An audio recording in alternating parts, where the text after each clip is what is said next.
Galing ka na pala sa ganyang gawain. Hayaan mo muna silang mag-enjoy muna bago sila magsisi. Tulad mo, damot mo naman, gusto mo ikaw lang makaranas ng saya. Ang pinatutungkulan niya po dito sa kanyang sinasabi ay yung aking nakaraang buhay. Kung paano naging pariwara, naging madumi, naging kasuklam-suklam sa harapan ng Panginoon ang aking pamuhay. At ang gusto niya ay iparanas daw muna sa iba, katulad ko, bago magsisi at tumalikod sa kasalanan. Hindi ko alam kung anong klaseng pag-iisip yung naisip mo, kaibigan. Bakit mo nasabi yan?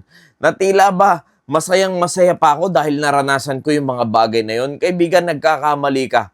Alam mo, marami akong pinagsisihan sa buhay ko sa mga nakaraan nangyari sa akin. At sa lahat-lahat pa ng mga negative na nangyari sa buhay ko dahil nung ako ay nagkaroon ng pananampalataya sa Panginoon, nanghihinayang din ako dahil sayang noon pa sana ako nakakapaglingkod sa Panginoon. At hindi ko tinuturing na kaligayahan lahat na nangyari sa akin, kaibigan. Yes, nung unbeliever ako, pwede pa.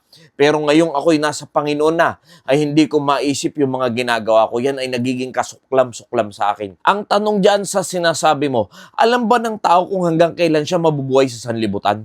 Alam niya ba kung hanggang kailan yung kanyang takdang araw? Dahil kung ikaw sasabihin mo, mag-enjoy ka muna, katulad nung naranasan ko sa aking mga nakaraang buhay, ay sigurado ka ba na bukas buhay ka pa? Ngayon nag-i-enjoy ka, ngayon nagpapakasasa ka sa kasalanan. Sige, mag-inom ka, sige, magbisyo ka, sige, tumikim ka ng ipinagbabawal na gamot, sige, gumawa ka ng lahat ng mga gusto mo, lahat ng kalayawan, pati sexuality, gawin mo na lahat ng gusto mo.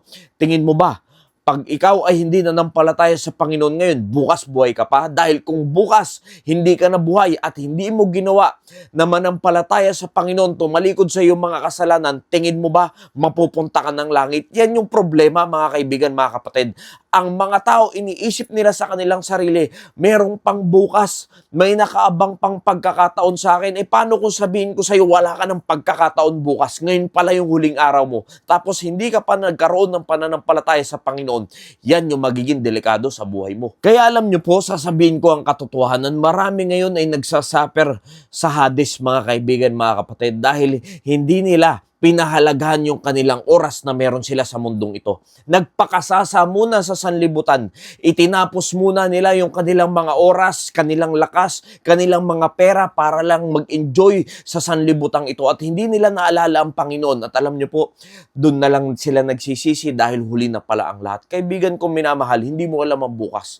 Hindi mo pwedeng sabihin na tsaka na lang, mag-enjoy muna ako, gagayahin ko yung ginawa mo. Malay ko ba? Hindi ko nga alam na ganun pala yung kaparaanan ng kaligtasan. Hindi ko nga alam na sobra na palang sukdulan nung ginagawa ko sa harapan ng Panginoon. Natauhan lang ako dahil sa banal na salita ng Panginoon. At nang ako ay nakaranas na ng tunay na pagmamahal ng Diyos at diyan ako iniligtas ng Panginoon dahil meron na akong banal na spirito na nananahan sa akin, ay diyan ko po nauunawaan na sobrang mali pala lahat ng aking mga ginagawa at hindi po ako naging masaya sa bagay na yun na mag-enjoy sa sanlibutan dahil ngayon nauunawaan ko na ang kahalagahan ng kabanalan sa harapan ng Panginoon. Pero ikaw, kaibigan, nasa sayo yan. Kung gusto mo muna mag-enjoy, gusto mo munang sulitin yung buhay mo, kagaya ko noon, dahil wala naman akong kamalay-malay pagdating sa ganyan, ikaw ngayon, kung naririnig mo na yung katotohanan, tapos ayaw mo pa rin makinig sa katotohanan, nasa sayo na yan. Hindi kita para pilitin, hindi kita para hilahin, kundi ang Diyos ang bahalang magpaunawa sa inyo at kung ayaw niyong unawain ang salita ng Diyos, hindi ko na po kasalanan ang bagay na yan. Kaya ang lagi kong paalala, hanggat may oras pa, habang may pagkakataon pa, anuman yung karumihan na nakaraan mo, ay huwag mo nang ikahiyayan sa Panginoon dahil kayang-kaya kang patawarin ng ating Panginoon. Nawa naging pagpapala po mensaheng ito. Maraming salamat po and God bless you all.